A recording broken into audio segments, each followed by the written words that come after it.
Probablement.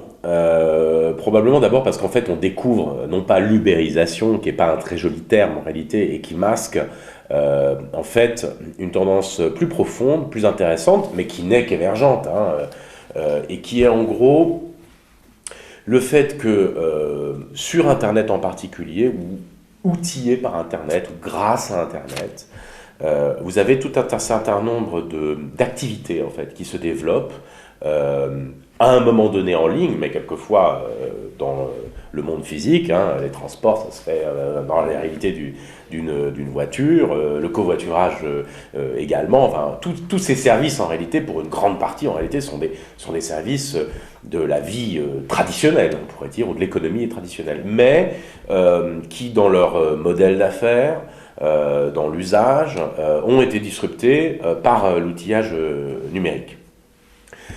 Et ça provoque en réalité l'émergence de nouvelles activités pour des gens qui vont parfois en fait cumuler plusieurs de ces activités, et aussi avec une forme d'emploi qui va être traditionnelle. Bon.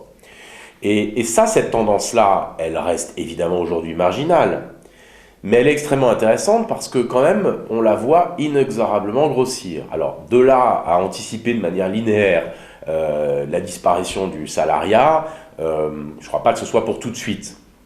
En revanche, c'est suffisamment nouveau et la tendance est suffisamment forte pour qu'effectivement on s'y intéresse de près. On voit bien déjà qu'émergent en fait deux tendances qui ne sont pas exactement les mêmes. Il y a ceux, en réalité, de ces nouveaux travailleurs numériques, entre guillemets, le terme n'est vraiment pas bon, mais au moins on voit à peu près de quoi on parle.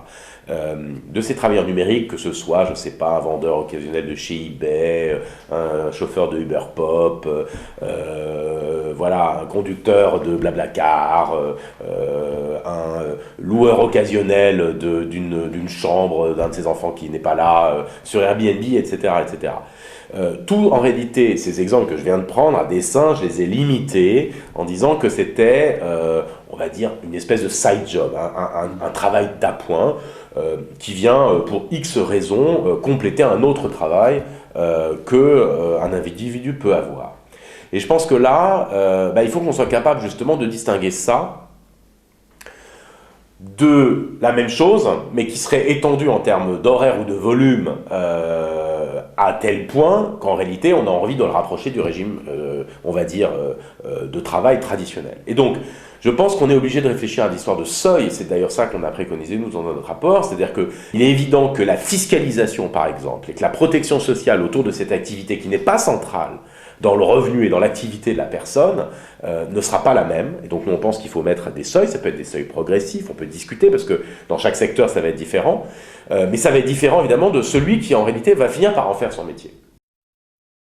Vous êtes un peu chauffeur chez Uber, en même temps un peu brocanteur sur Airbnb, et un peu loueur de chambres sur Airbnb, etc., etc. Et donc là, le problème est lequel ? C'est que vous allez avoir en fait une accumulation d'activités qui sont outillées par le numérique, avec des régimes juridiques et sociaux qui sont extrêmement légers.